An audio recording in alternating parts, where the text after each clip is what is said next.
Hello, welcome to the first episode of my web and Git tutorial. And so as we all know, computer scientist starts counting with zero. So there you go, this is episode 0, which is an introduction to the course. So prerequisites.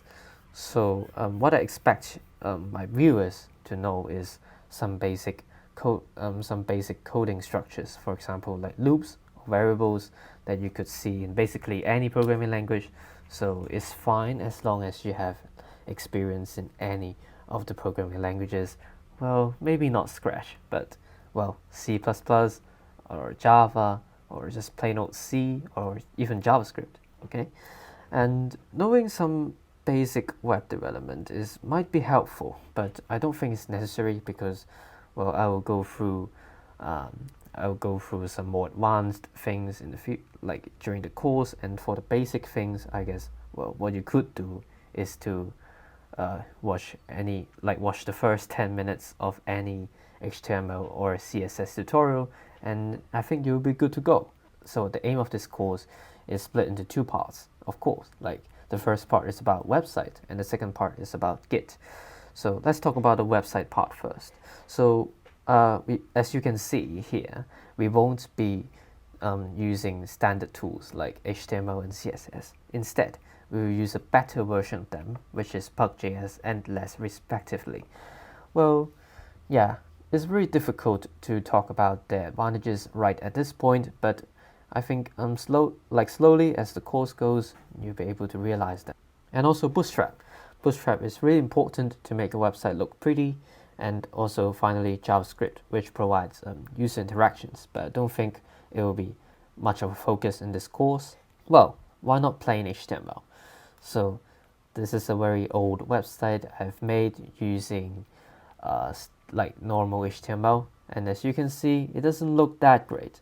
Well, like for example, the select bar and the go is like very default, and like a very plain orange background isn't that great as well. And another important thing that HTML and CSS can't provide, or rather makes it very difficult to provide, is responsiveness. So what is responsiveness? Responsiveness means that your website looks good on devices with different dimensions. Well, maybe it's a desktop, maybe it's a tablet, maybe it's a mobile phone. Well, they all looks good. So for example, in my very old website, well, yeah, it looks good on desktop, but then, well, when you are viewing it using a tablet, it looks like this. Like the photo, like the right side of the photo is outside the frame, which, well, definitely doesn't look good. And the second part, of course, is to try to getting used to Git and GitHub, and also the command line. I think it's very important for your future development as a developer to learn these things in general. So why Git? Git is a version management software. Well, it seems like I didn't say anything, right? So it's just like sort of like stores the history of what you did. Yeah, what you did yesterday. Oh, I worked on some aesthetic changes, something like that. And Git is also very important when you're working as a team. Like, so you could work on, well, your part of the project while your teammates work on the other part of the project separately, and then at the end, well, we can merge the code together to make the product. So Git versus GitHub. I don't think you need to learn it in depth, but long story short, Git is something that you install on your local machine, while GitHub is the website that hosts your code, that shares code with everyone, something like that. Yeah, it's not too important at this point, but well, just to let you know that, oh well, like why is it like Git and GitHub? Like, isn't it the same thing or something? But yes, that's not the focus. I think a very important part of learning how to make a website is to make a website. So during the course, what we will be building will be a random website. This is a website I've made like very, very long ago. So that is like a description of some interesting numbers like number 9, number 11, etc.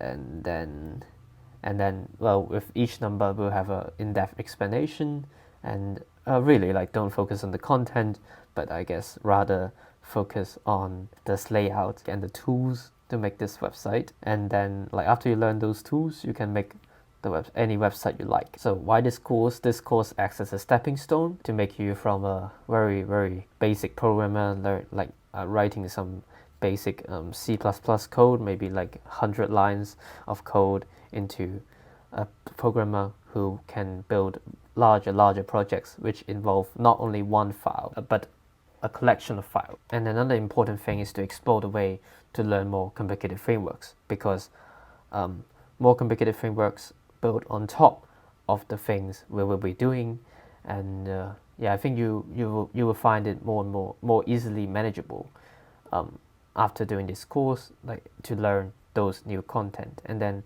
they will probably use GitHub as well. Doesn't everybody know GitHub? Something like that.